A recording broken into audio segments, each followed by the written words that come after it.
welcome back to sallyhughesbeauty.com. Really pleased to see you. We are not in the bathroom today, and the reason we're not in the bathroom is that my guest's bathroom is in Los Angeles. And sadly, I am not. So we are in London in a hotel, but I'm very excited nonetheless. We're going to try and bring some of her bathroom to you and have a good old chat anyway. It's Rosie Huntington Whiteley. Hello. Hello, it's so nice to see you. So, why are we not in LA, please, Rosie? Well, I've actually been in London all week. Firstly, at the beginning of the week, I launched my new activewear line for Marks and Spencer, Rosie Photograph. So that's been fun. And today, now I'm talking about the new products that we're launching for spring. So what do you have? We have 3 new lipsticks to add to the existing lipstick collection. And they're in quite bold colours for spring, but I wanted to sort of spruce up the existing collection and really add some colour into it. Spring's all about kind of colour for me. And so we've got, the first one I'm going to show you is called Rosy Lips. I love a rose lip. Really, that's what it says, it's rosy lips. I don't know if you've used my lipsticks before. I have. I've written a column about your lipsticks, actually. actually. That makes me happy. The sheer ones. So you tell me what you think of these colours. Well, I love a rose lip. I'm a sucker for a rose.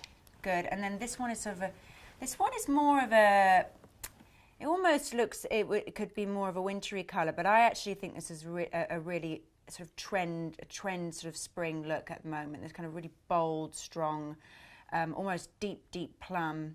It's got a bit of brown in it, and this one is called Sour Grapes. Are you a bold lip girl? I do like a bold lip. I have to say, if I'm going to go for a lip, I do like to go for a bold lip, and it tends to be a bit more high maintenance. So I usually save it for the red carpet or definitely a photo shoot. I kind of don't like to touch up my makeup too much. So if I'm going to do a bold lip, I'll save it for something where I'm happy to be touching up all the time. And then the last one we have is a new red edition called Vintage Rose. And I just think this is a great colour for summer. I love that. It's really kind of strong red. Oh, I love that. Good, I'm glad you like. Undertones. So we have 3 lipsticks, we have 6 lip liners, which I'm really excited about, and I'm going to show you a couple of them that I have here. Well, these are 5. I've got my other one that's in my makeup bag, which I'm going to show you in a minute. But awesome. These lip liner for me is like one of my essentials. Yes, I always have a lip liner and a lip balm on me, always, and that kind of really is how I kind of wear my lips in the daytime. So we've got 6 lip liners. Here we've got 5. Like I said, I've got 1 in my bag. But they're all really natural lip line colours because I think that's a perfect way to enhance your lips. Find one that's close to your natural lip colour. So in the day, because I do this a lot, you're lining the lips, then smudging with a lip balm. Yeah, I like to just put some lip balm on, hydrate my lips, and then I'll wear a little bit of lip line around the edges. I just actually wear lip liner on the top of my lip. And that just really defines the shape of my lip. It gives it a bit more of a statement.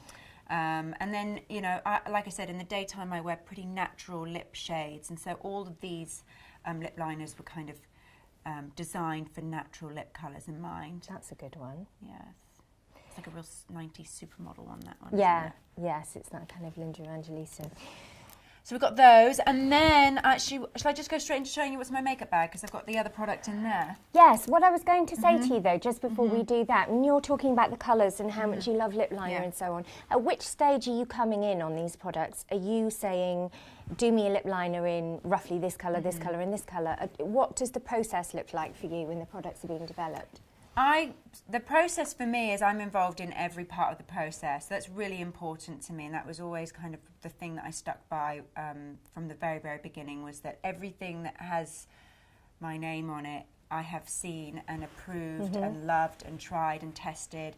And so what happens is almost once a month we get together at the beauty department in Marks and Spencer, and we just look through products that have come back from the factory, things that have been sent to us, things that I've kind of found on my travels that I'm really loving. Certainly when we started, when we started to really look at what I wanted to include in the collection, it was all about, I guess, going through my makeup bag and thinking about all the products I've used over my life and certainly in my career, and looking at those staples that makeup artists bring back time and time again, and then sort of creating them, making them Rosie for autograph. But I think the most important thing for me was really about having an incredible quality makeup. and then having beautiful packaging, and for it to have this real kind of on-the-go, easy to use, throw it in your handbag, kind of traveling with it, because that's how I use my makeup. I don't like to be too precious about it. And really easy to wear and natural. I think beauty and makeup is all about enhancing what we have rather than hiding it or masking it, and having fun. So that's hopefully what we've ended up with, is a sort of glamorous, on-the-go, everyday makeup line. So you're sort of cherry picking all the things that you love along the way, and you're just presumably pooling them at Marks and Spencer's and kind of going, I want it a bit like that, but not like that. And you're sort of patchworking it all together until you get what you want. Exactly, and so we sort of we'll speak to the factories where all the makeup is made, and they'll send back all the things that they've been working on lately, and I'll fill the formulas, I'll see the colours, I like to try and wear them and test them, everything beforehand, and you know, so everything feels deeply personal to me, and I've hand-picked, which is just, it's like so fun. I mean, it's one of the funnest sort of creative processes to go through. And then often there's tweaking to be done, things have to be sent back and forth a few times, and you know, to get the formula just right. One of the things I've got in my makeup bag is the tinted moisturiser, which is one of the things we're launching for spring, which I was particularly I don't know what the word is. It's a bit of a passion project. It was a real passion project for me, because tinted moisturiser is something I really, really wanted to get right, and it's very personal. And there are so many bad ones. And there's a lot of bad ones. I said that, not you, but there are some really, really bad ones. Very hard to get right. So and so this is the Sheer Finish Complexion Enhancer, and this is kind of like the add-on to the existing what we launched with, which is the Amazing Radiance Cream. And so I apply that first onto my skin after I've done my skincare routine in the morning, and then I like to wear tinted moisturiser or tinted. You know, I think it's really what I wear in the daytime. And so we've got a really sort of dewy, lightweight finish with this, and I love the packaging. I have to say. So this is not out yet. Pleased. This is launching spring. So this is one So of are the you new somebody products. who quite, I mean, that's in lovely finished packaging, but are you someone who quite often has an unmarked tube or an unmarked pot from the lab? Yes, exactly. In your bag? I've always got bits that I'm testing from the lab, and they look really unattractive. Yeah. I'm not going to show you anything today, but I've always got bits and pieces of perfumes on that I'm trying. Yeah.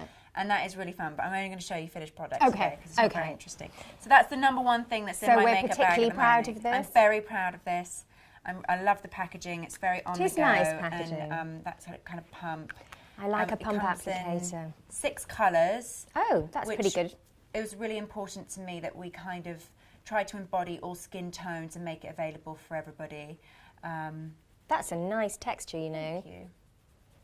As soon as I've got the first one, but as soon as we'll get them all It's to probably you. right and just that you have the first one. What else do we have? Okay, there's a bit of a mashup in here. Obviously, there's lots of Rosie Huntington products, but I don't just want to show you that because that's, you know, would be boring. So I've got dry shampoo. It's an absolute must. I always carry it with me in my handbag.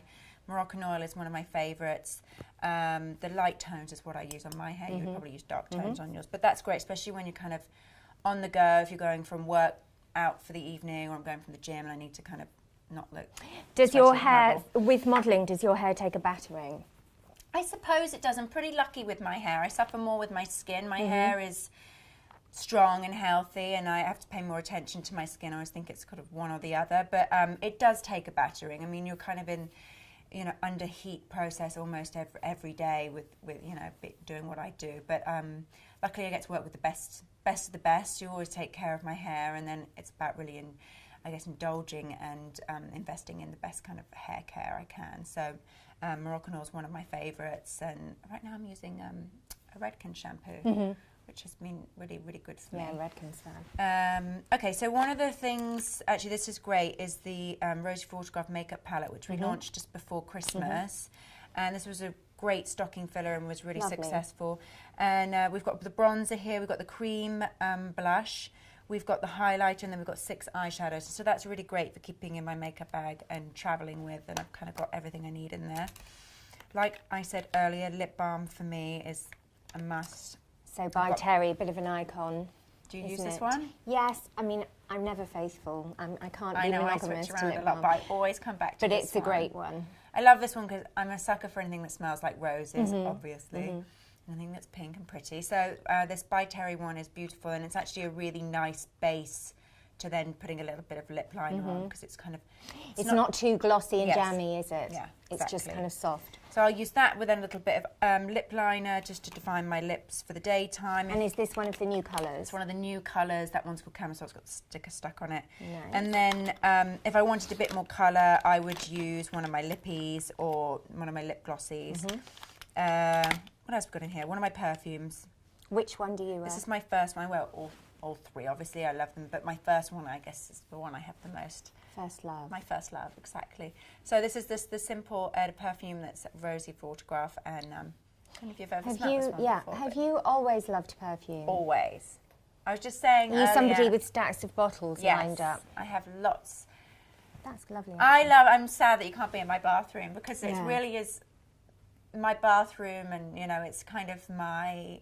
I don't know. It's my sort of really special space. Same my here. Woman cave. Yeah, let's right. call it that. Same here. Are you a door locker? Are you a go away the world? I'm in my bathroom. I do like to go in my. It's really kind of where I find a very restorative time and private time, and it's just really replenishing. It's all about relaxing, a bit of me time. And, are you a bather?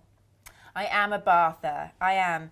In America, I tend to take more showers, but in England, I'm all about a good bath. It's getting cold cozy here. Yeah. But I do love a bath. I grew up on a farm, so there was only a bath available, and the whole family would have to get in the same bath. Too much information, but anyway, not in the same bath at the same time. No, I hear you. Let's stagger it. One of my favourite. I'm a big eyebrow fanatic, so love a brow. Anastasia Clear Eyebrow Gel is the one I've found to be the best. I have quite thick eyebrows, and that really kind of just glues them down. And I love this Troy Surratt eyebrow pencil. I love this pencil. Really foolproof and lovely to use. It's very thin nib and just great for really getting in there. It's thin very is buildable. Important, right? So for you me can do is. a hair. You can mimic a hair rather than a kind of block of colour. I like a thin pencil, even though by definition all thin pencils snap a bit. Yeah, and I don't know. But they I look love better. This packaging. It's lovely. I love Surratt. Do you? I do. And then one of my other favourites, I have a couple of concealers because a girl can never have too many concealers. So I have I've been a long time fan of this NARS Creamy Radiance concealer, and not only just because it's got incredible coverage, but also actually because if I'm in a rush, I'll use this instead of using any foundation, or I use a couple of the colours for my skin tone, and it's just really easy to use. You kind of dab it on, blend it out, Blends and really well. it really has great coverage, but it looks really, really natural on the skin. And then I have my own Miracle Concealer, which is it's a sort of stiffer finish to it, but that's really great. I love that you can just apply it right out of the tube and blend it in. Are you somebody who quite often shoves their makeup on in the back of a cab? Or, yes. Yeah. Yes. On the run? Of course. I mean, I think that our lives are so on the go, working women, and we don't get an hour every day to get hair and makeup ready. I mean, I do because of what I do, but on those days where I'm not working, you really get 10, 15 minutes to yourself, if that. And so it's all about kind of having makeup on the go, being able to throw things on the back of the car or at the office, or we're in the loo somewhere. But yeah, I am very much on the go. Although, do you ever see people applying it at the wheel in the car? That always flabbergasts me. I've seen that, and you kind of you're behind the wheel of your car thinking, please don't God, crash. that's awful. Tutting like a nana, really, really cross. What else have I got in here? My mum used to curl her hair while she was driving at traffic lights. With a tongue? Yeah, but it was the 80s, nobody cared. It was a different vibe. I like to carry around with me my creamy eyeshadow sticks. They're great for eyeshadow on the go, and really buildable. Very easy to wear, and then great for the daytime, and can be built up for a really dramatic look in the evening. And I use like heaps and heaps of sticks. Blend them in with my finger. I mean, not everybody likes to do their makeup with their fingers, but I don't have a problem with it if you've got clean hands. And then I've got one of my all-time favourite bronzers from Hourglass. I'm sure Which you know one are we this using? One. The marble. So are you somebody that sort of loves that glow? Do you think is that the thing that you're kind of craving? Everybody has their thing, don't they? Yeah, I'm always about bronzing up, feeling a little bit more brown and contoured in a very natural way, but I will rarely not have bronzer on, but I'll always apply a little bit of cream brush on top. Is that what really makes you feel kind of human? Everyone has their thing, don't I think for me, my essential sort of makeup look would be groomed eyebrows, with my skincare routine, then a bit of tinted moisturiser or tinted foundation, concealer where it's needed, and then a bit of bronzer and a little bit of cream brush and lip liner and lip balm, and that will sort of that's like my 5-minute face that will get me out the door. Sunglasses, done. So you've worked with pretty much every well-known makeup artist in the world and hairstylist. You must, all those hours in the makeup chair waiting to go on set, you must pick some things up along the way. Are there any sort of tips and tricks you've picked up that have really stayed with you, not just in your personal life but in developing your product line? I think one of the most important things I've probably picked up when it comes to beauty is really the importance of a good skincare routine, and that's sort of, I guess, going away from beauty for a second, and that's really sort of talking about skincare and the importance of looking after your skin first. For me, it's the canvas, and then you put on all the makeup. But if you don't have good skin or you're not looking after your skin, it's sort of a detriment to kind of then throw on a load of makeup. So I always recommend and suggest, if you can, to invest in the best skincare and to really take the time to figure out what works for your skin.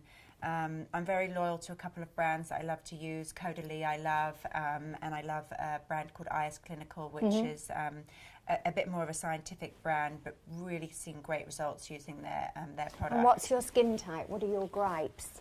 Well, I do get a bit of acne, and I do, I suffer from combination skin. I'm traveling a lot. My skin gets quite dull. I really believe in facials. I'm somebody that has a facial as often as I need to. That's kind of one of my indulgences. And who are you with facials? Because I think the world is divided into two types of women. Do you like strokey, floaty, holistic, lovely facial, or do you want someone to get down and dirty? I want someone to get down and dirty. So do I. I want to feel things happening. Exactly. And I actually, interestingly, I have found it difficult to find somebody in the UK.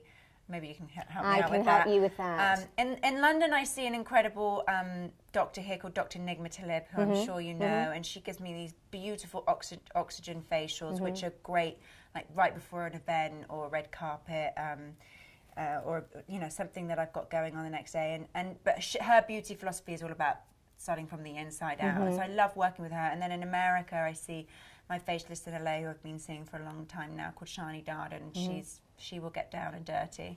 And so I have the mix of both, I suppose. But I do, it's important for me, because like I said, I do suffer from acne from time to time. You want someone to take gross things out of your skin. It's so satisfying. Yeah, and I probably don't look that great after a facial, but a few days later, right. I'm happy for the results to come later. And is that your fix? If you've been doing, for example, the catwalk season, and I can't explain, having done this job for so long, the state of people's skin at the end of all those cities. It's so hardcore, constant makeup changes, late nights, early mornings and so on. Is that how you recover your skin? I think for me, I'm, like I said, I'm all about going straight for a facial. So that would definitely be, after a long flight or, several weeks of intense work, I will make sure. I mean, makeup is really, it really congests your skin, and you're under bright lights every day, or at least that's what I'm under.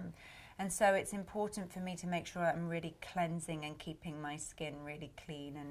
And so I definitely believe in facials. That is my indulgence. Do you ever sleep Very in your diligent. makeup? I never sleep in my makeup. Probably have slept in my makeup, I can count on one hand, and that will have been down to the fact that I've either been very ill or very intoxicated. Yes, exactly. Otherwise, exactly. Apart from that, that's what I always say. Take my makeup off, even if I'm swaying in the mirror. It always comes off. I just feel gross. Yeah. I really the next morning, gross. You just want to die, don't you? It's just you feel like you've aged 100 years. And your makeup goes on so horribly, doesn't it? It's unsalvageable. Yes, it does, doesn't it? Yeah. The next day you can't really get, even once you've washed your face. Catch up. Yeah. So, it's definitely worth, again, spending or indulging in great makeup remover and, cleansers and things like that. And are you somebody who subscribes to this whole new movement, really, about feeding and enhancing your beauty from the outside, so being really, really careful and diligent about what you eat, or are you more relaxed about it? I think it's a bit of both, isn't it? I mean, I know that when I really look at my diet and I really take care of what I'm eating and what I'm putting into my body, of course I'm going to see the results on my face and, you know, externally. It's just how it goes. I try and drink a lot of water every day. That's one thing that's just really, really easy to do. And then before an event, or if I'm trying to get into a really tip-top shape, I will cut out things like sugar, gluten, alcohol, dairy, which is very hard to do and certainly not something I can do for a long period of time. But if I can do that for a few weeks before a big event, or, you know, like I said, trying to get into shape for something specific, I really see incredible results. And then it kind of makes you, once you see that, you kind of tend to make better choices afterwards. So if you're going to have, you know, a croissant, or you're going to have a glass of wine, you just tend to balance it a little bit more afterwards. But I'm all about, you know, enhancing things with makeup and facials and were everything you always else, like that? topical things. No, I think actually I grew up, we spoke about earlier, I grew up on a farm, and there wasn't really a lot of, you know, I grew up in the countryside in Devon. There was not a lot of education or importance put on the way you looked. You know, my mum had makeup, and she played with makeup, and she wears makeup, and I picked up a few things from her as a young girl. But it's definitely something doing, you know, being in the world that I've been in for the last 13, 14 years of my career, that I've learned a lot with, and you know, and that's taking the time to, you know, see doctors and meet doctors like Dr. Nigma, and estheticians and facialists and dermatologists and things. And I'm really fascinated with skincare. I'm really fascinated with beauty and how you can enhance yourself and make yourself the best, and you know, your well-being, and feel the best that you can. And so it has always interested me, but certainly not always been available to me. That. And so what's next for the range? Are you, I mean, it sounds like you're really, for want of a better term, it sounds like you're really into it, you know, but you really enjoy being a part of it. So is the plan to just keep on adding more products? Do you have any things that are sort of a burning desire to create that you haven't yet created? We have a few things that are in development at the moment, and that we'll be adding to the collection over the next year. Which I'll save to speak to you about when they come out. Yes, okay. But I think for me, you know, initially we launched with a 51-piece collection, which was much bigger than what we ever anticipated. That's quite big for a new launch, yes, absolutely. And I think then it was really about introducing a few pieces every season or every year, as opposed to, you know, and really listening to what the customer wants, and figuring out how she wears her makeup, and what she wants, what she's drawn to, what colours she's loving, and delivering that into the collection. But also, it's all about quality. It's all about quality versus quantity to me. I want to always have like anything we do with the line, whether it's with the lingerie, or whether it's with the active, or whether it's with the fragrance, it's always been about having a really tight edit of everything that really has got a lot of attention to detail into it. So nothing kind of gets diluted, and nothing feels rushed or just unthought of, I suppose. That's really important to me. And why M&S? Whenever I interview British women about a collaboration with M&S, they kind of go a bit misty-eyed. Well, it's M&S. Yeah. Is that how you felt? That kind of iconic? I mean, for me, growing up, there was two British brands that I always wanted to work with, or when I was a model, when I was, you know, in my early days, and it was Burberry and Marks and Spencer, and they were the two British brands that were, you know, they were just at they were the top of their game, and they were the best brands that were, you know, that England should be really proud of. And I think that, you know, Rosie Photograph is in its 5th year this year, and I can't believe it, and it has gone really quick. And I think initially we sort of launched this small lingerie line, and it was kind of like, let's just see how it goes. And it's sort of grown and flourished so much over the last 5 years, and has become really loved and adored by our customers. But Marks and Spencer, I think the thing that's special to me about it is that I shopped there as a little girl, and my mother shopped there, and my grandmother shopped there, And everybody you speak to in the UK has a connection with Yes, Marks it's and a national Spencer. treasure, isn't it? Whether it's daily, whether it's once a year and they're doing their Christmas food shop, or they're going in daily to get their sandwich for lunch, or, you know, like my mum would rush in to go and, you know, she'd get our school uniforms from there. I got my first bra from Marks and Spencer, and now the beauty department is you know, it's pretty it's looking relatively incredible. new at Marks Yeah. and Spencer, but they've really got incredible brands there, and I think it's a national treasure, and everybody has a connection to it, and I'm very, very, very proud to be working with them, and I love everybody that I've come across within the company. I have a great relationship with Susie Jenkinson, who I suppose is my mentor and my design partner throughout the whole of Rosie for Autograph. Is just such an inspiring woman. She's been at Marks and Spencer for over 20 years, and she really is responsible for the bras that we wear as, you know, as British women. So I always feel very grateful I get to be under her wing, and learning so much about the brand, and learning so much about lingerie and making products. Well, on, and here is to the next 5 Thank years of you. Rosie for Autograph. Thank you so much for your time, and thank you very much for watching. Bye-bye.